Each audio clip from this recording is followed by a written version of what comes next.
Great to be with you, Meteorologist Mike Prangley. We got Trino in the house, Malcolm, full staff here on a Sunday fun day. So hopefully you've had a wonderful day thus far. We started just perfect on Good Morning Jacksonville, getting everybody ready for the day. Big events going on. And weather that we've really, frankly, been waiting for all week long. It's been quite a week for weather. We got some of the needed rain. We had 2 days of weather impact alerts for good reason. Boy, it was tough just driving around, accidents everywhere.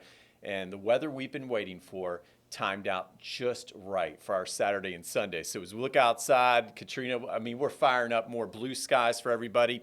Jacksonville officially 76 degrees. So we're streaming live here at 11:01. We woke up with some low to mid 50s out there. So that gives you an idea of how dry this air mass is. All this nice high pressure and control, and really giving me confidence that that 7-day forecast and that 10-day that we're going to go over is spot on, because we got a lot of dry air in place, high pressure, and this is going to be the weather scene for the next several days. Blue skies galore. Watch out for the patchy morning fog like we saw this morning. We get to the 8-9 a.m. hour, fog lifts with some mixing, and then we go to our beautiful sunny afternoon. So good to be the bearer of good news this week on Good Morning Jacksonville. Of course, we start at 4:29 a.m. Katrino, one of our prized directors, he does it all. He does it all. And if we take a look here, if you're heading to the beach, Neptune Beach, look at that. The Atlantic Ocean finally settling down. Some of the forecasts today had some rough surf, and, we're still going to watch the rip currents, but the surf is just great out there, and there's been some good surfing going on. Surf right around 3 feet, 3.1 feet to be exact. St. Augustine at 75 degrees.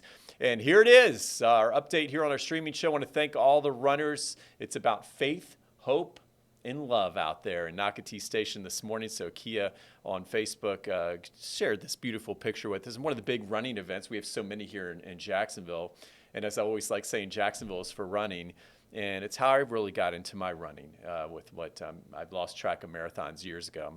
Dozens of marathons, but you live in Jacksonville. It's a great city for helping out others, great community, great runners, and that's what it was all about here this morning for the April Showers Run, the 10K, helping to support families affected by cancer, of course. And we have our Jeannie Blaylock, we're thinking of her, okay? It's also Buddy Check 12 today. So I was thinking for those affected by breast cancer, today's our Buddy Check 12 day where we check on our friends. And then today, of course, we had our April run and April Showers Run, named after unbelievable, fine, inspirational female April. And she wanted something for our community, for those families that are affected by cancer, where they could get away with their families to take a pause, a reset, get away from all the doctors and all the tests for a weekend. And that's how April Showers came about. So just a wonderful event out there. We gave it a 10 out of 10, and I was so fired up this morning. I think I gave it like a 12 out of 10. It's just very emotional thinking about how much that run helped so many, and how much Buddy Check 12 helps so many, and that's what it's all about. And then we have Brenda Cook-Link, our all-star weather watcher, and if you haven't been to our Facebook page, this is a good ad, okay? This is something you want to check out every morning for some inspiration. We had a beautiful sunrise there, so Brenda sending in a beautiful picture perfect shot of downtown. You can see the sunrise out of the east there. By our tower, and see all the cranes going on, and you can see the construction going on for our Jaguars. I think it's an omen for a very bright future full of championships. What do you think? All right, and then we got Captain Alvarez, and they always say find a friend with a boat. He's not just a friend with a boat, but he knows where to take the boat, reel in the big one. He gets it done. He even cleans fish out there. So I want to thank Jeremy here. And he sent this picture in. I don't think I have he was talking about the Reds running today. So this is taken here with the big redfish going on. They're biting very well. And I think the bait of choice was the shrimp. Okay, but it's got to be fresh shrimp. Okay, so today, finally we can say, hey, we've got great weather on land and at sea. But again, at the beaches, we're still watching the rip currents. All right, we got to take a look at Jacksonville Beach. And yeah, this has got a lot of data, so we can take our time on this. And Katrina, we're going to eventually pop up a little picture of the beach out there if you want. You can do that. Had a gorgeous sunrise we shared on Good Morning Jacksonville at 7:03. And as we go into the afternoon and evening, there's our shot of the Jacksonville Beach there. It looks really good. We're talking 75. And the big difference is we're not having wind gusts over 40, 45 miles per hour like we saw earlier in the week with our weather impact alerts that were issued. Today, more of an east wind, 10 to 20. And notice the surf officially, this is as of 11 a.m. I've got 3.1 foot reports coming in. Okay, real-time data in a 10-second wave period. So still some motion in the ocean. Water temperature of 67. That's pushing it a bit. Yeah, we're running about, if you look at it overall, 17 Celsius to 18.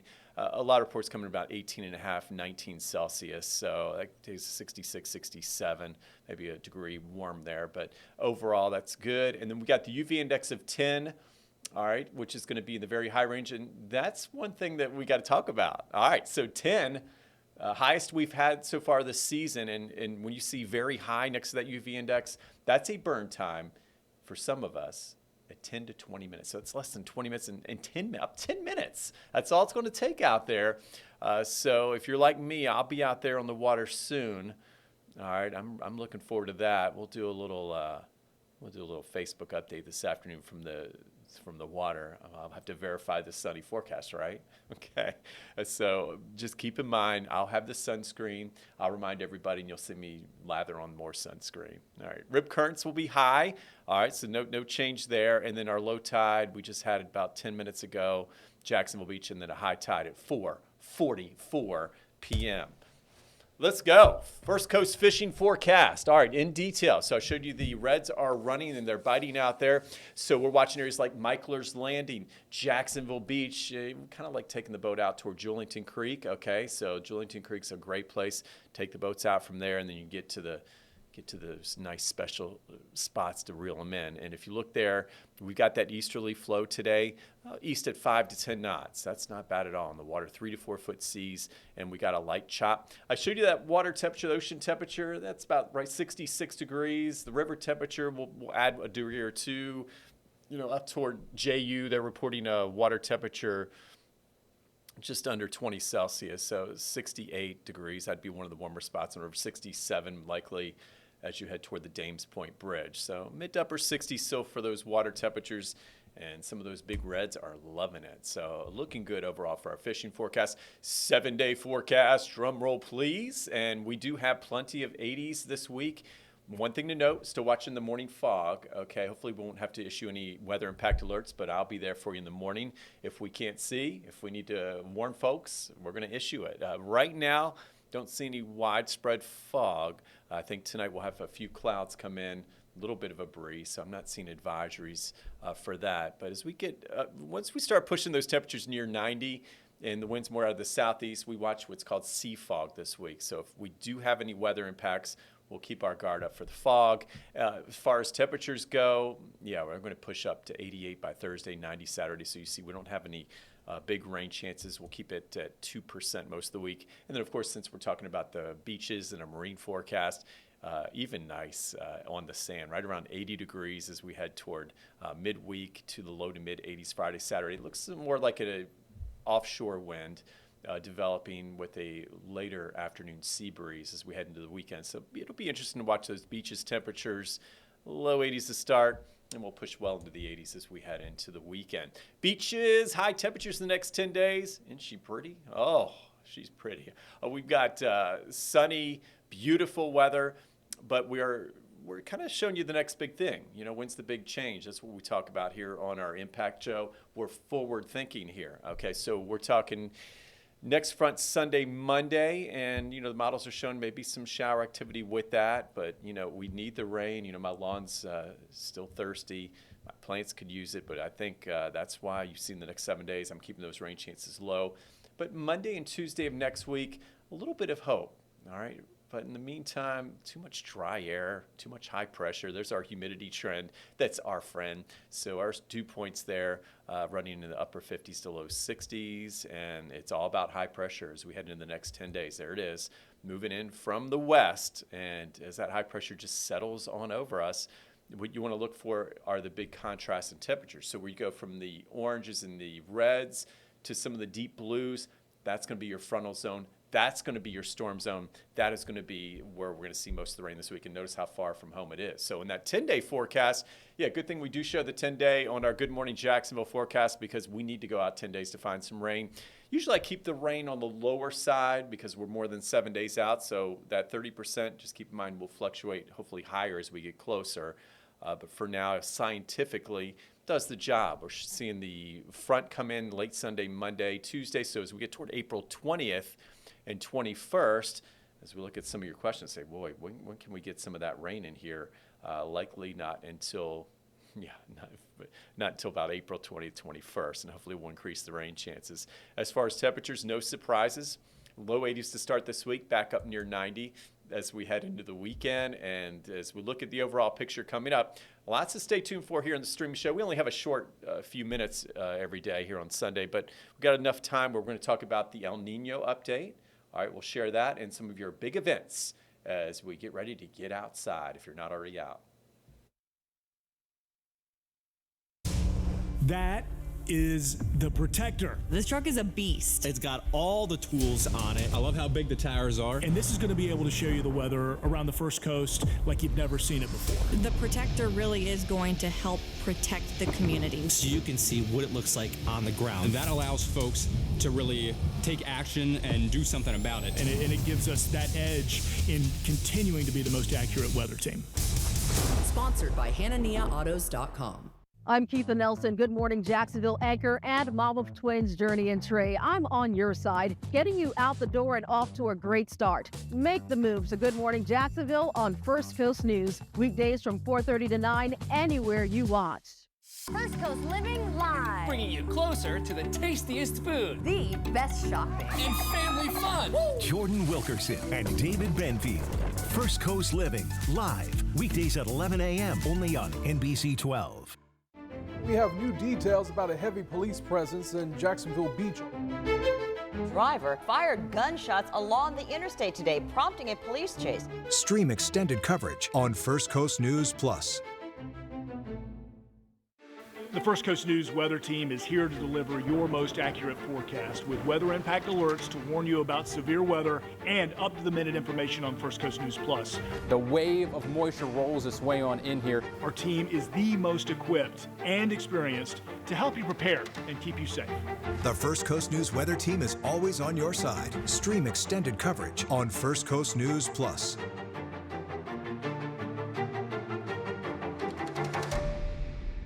My mission is to help you get to where you're going safely. Whether it's helping you beat the backup on 95 or navigating the slowdown on JTB, we've got you covered. Make the move to Good Morning Jacksonville on First Coast News. Weekdays live from 4:30 to 9, anywhere you watch. You're looking live at Jacksonville Beach out there. Beautiful Sunday. And of course, we're springing the blues, one of our big events this weekend. Oh, what a start yesterday and today. We got the first band striking it up at around noon, so we're about 45 minutes away from that. So Seawalk Pavilion, lots of sunshine, UV index of 10, the highest of the season, blue skies, blue seas, and a beautiful afternoon. In fact, goes on from noon to about 6. We'll get to that forecast, but a lot going on this week, right? Not just with the lunar mission we saw. Wasn't that amazing? Okay, so the farthest we've ever traveled out into space, and we had things called like the eclipse. Brody and I were talking, was it really an eclipse? Well, we'll call it an Earth eclipse at least, right? Because the Earth was the Earth was blocking the sunlight this time instead of the moon. But that was interesting. So as always, Good Morning Jacksonville starts at 4:29. Every morning, look forward to waking up with you Monday through Friday here. And of course, hey, this week I think is more about the beautiful solar sunshine. We're watching temperatures that are warming, and we're also watching the tropics. Okay, so a lot going on this week. We had a few forecasts come out. Of course, Colorado State had their forecast this week. I gave my forecast a couple weeks ago. All right, so my forecast has been done and in the books. Colorado State, one of those forecasts we look forward to every year. And what they saw is what I saw. They see an El Nino developing. So we gave you a heads up here on Good Morning Jacksonville weeks ago that was trending more toward more shear in the tropical Atlantic, fewer hurricanes likely. And then the more hurricanes and tropical systems would be out in the Pacific Ocean. So if you look at this water temperature anomaly, Let's break it down. I'm going to give you things to think about here. So you have to go south to the Hawaiian Islands, and we're looking for average temperatures.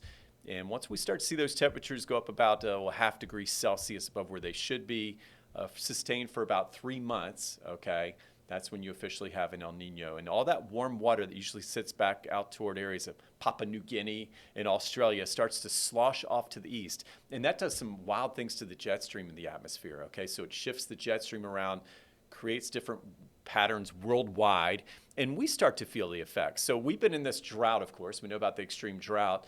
And really, we've been in a drier pattern that would favor more tropical activity like we saw last year, although we did get lucky as we finished out the season, and there are many other reasons. But one thing to note, when it comes to tropical season, El Nino, La Nina, it's just one of the many things that we look at. But this year, it's an El Nino.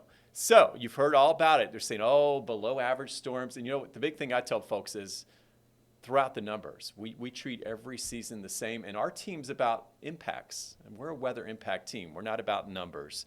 And it only takes one storm to hit you or us or somebody for it to be a bad season. But the big thing folks missed this week, the big thing you didn't hear about, are we really going to have a below average season? Look at that. Look at the 3 columns I put up there. So in our lifetime, okay, our average is really 11 storms, 6 hurricanes, 2 major hurricanes. That's over the last 100 years. All right. The forecast is for 13 named storms, 6 hurricanes, and 2 major hurricanes. Yes, officially, technically, we only look at the last 30 years. Well, some do. I look at the big picture. I'm looking at the last 100 years. So this year, my forecast all along is saying it's going to be kind of similar. I think we'll have similar numbers that we saw last year.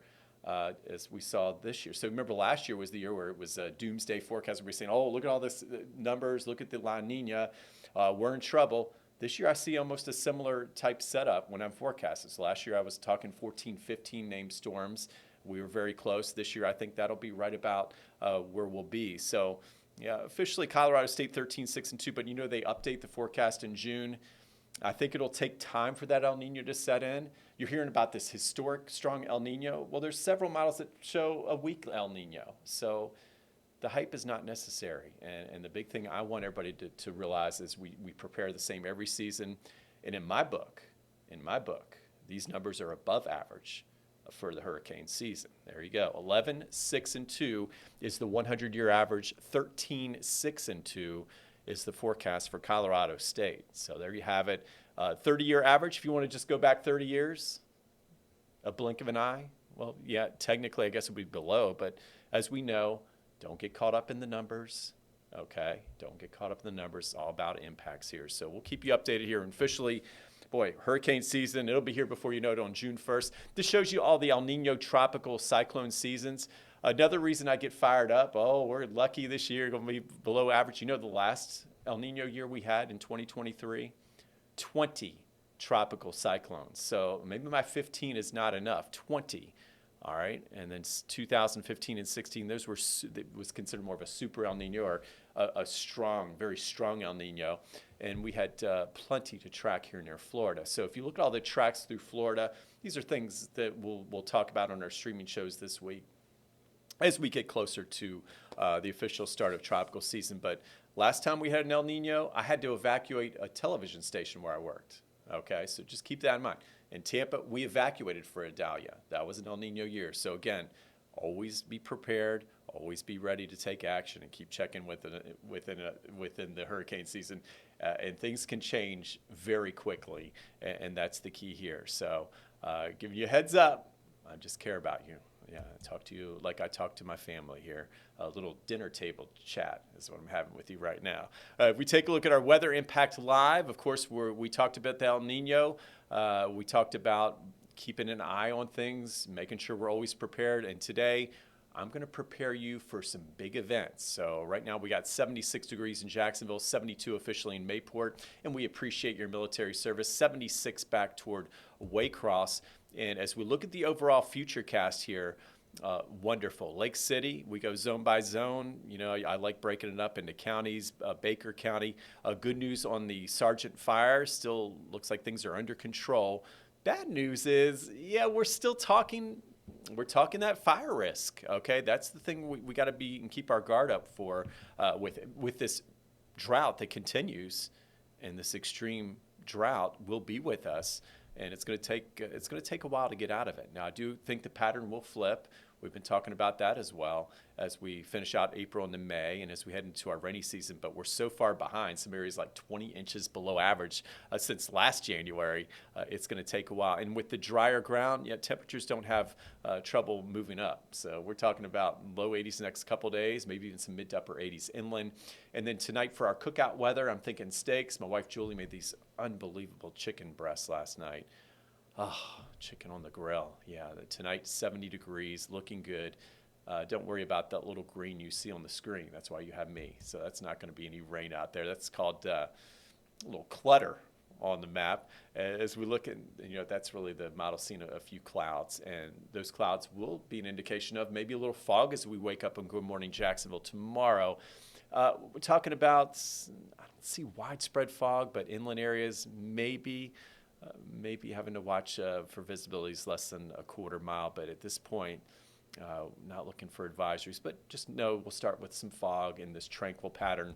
And then by the afternoon for our Monday, back up into the low 80s. The only reason I didn't pump the temperatures up a little bit more to start the week, I'm thinking it's more mid to late week where we'll really start to feel that heat, is we'll have a few more clouds around tomorrow, okay, as that ridge of high pressure builds in from the west. And if you look there, the nice encouraging thing is we have an east wind at about 10 miles per hour.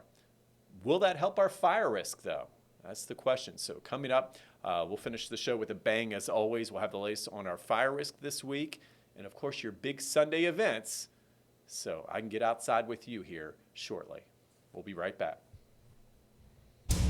That is the Protector. This truck is a beast. It's got all the tools on it. I love how big the tires are. And this is going to be able to show you the weather around the First Coast like you've never seen it before. The Protector really is going to help protect the community. So you can see what it looks like on the ground. And that allows folks to really take action and do something about it. And it gives us that edge in continuing to be the most accurate weather team. Sponsored by HannahNiaAutos.com.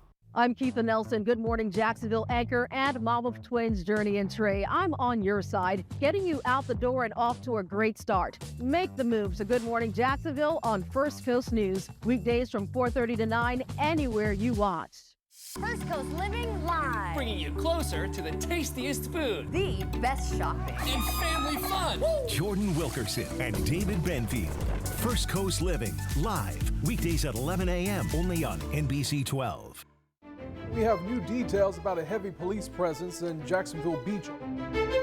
Driver fired gunshots along the interstate today, prompting a police chase. Stream extended coverage on First Coast News Plus.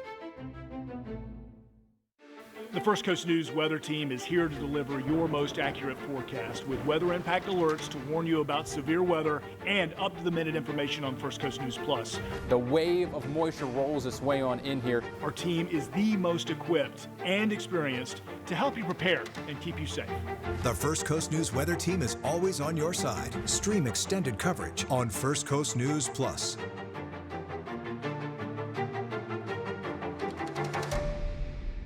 My mission is to help you get to where you're going safely. Whether it's helping you beat the backup on 95 or navigating the slowdown on JTB, we've got you covered. Make the move to Good Morning Jacksonville on First Coast News. Weekdays live from 4:30 to 9, anywhere you watch.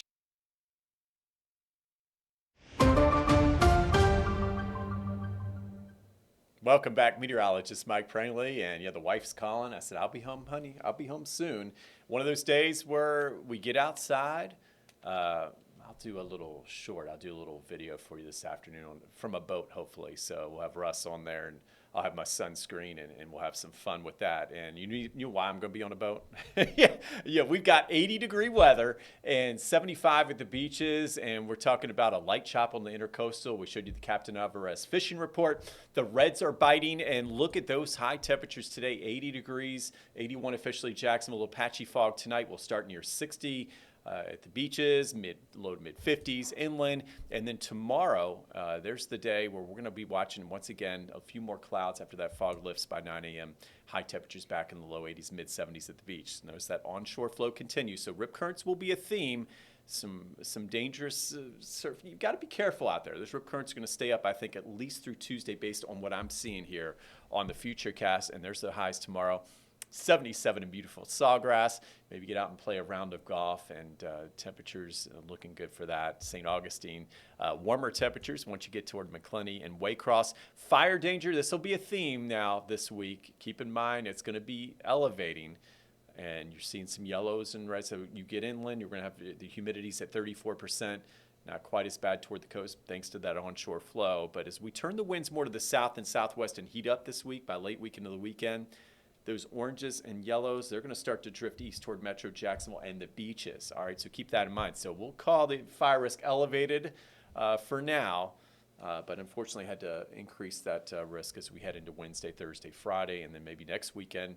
Can't rule out a red flag warning there. Okay, drought conditions continue. One thing you didn't hear about this week, well, it didn't include our nor'easter. Okay, I mean, come on. So this hopefully by next Thursday will improve, and it should be improved. So what you're seeing on the screen is not updated information. We'll get that on Thursday because that'll be the drought conditions that do include the nor'easter. Do I expect a big change? No, but at the same time, I do think a little improvement can be expected despite this dry week. And if you're looking for rain this week, yeah, water the hibiscus. You see out toward Missouri, I'll check on my daughter Abby up to Chicago, checking on Josh and family up there, and up to New England. That's the big arc of fire and rain. In the meantime, we're going to be tracking the UV index all week. There's a 10 out of 10, very high. And as we look at the overall picture here, if you're heading out to the beach, as we start to wrap up our streaming show, we have another few seconds here. Keep in mind, it's a sunscreen alert today. That's my big weather impact. You see that lower right box, UV index 10, the highest of the season, very high. Rip currents high as well. And there's a beautiful shot at the Jax Beach Pier. Temperatures mid 70s. So I'll see you, my friend. I'm going to head on outside. I'll check in with you during the afternoon.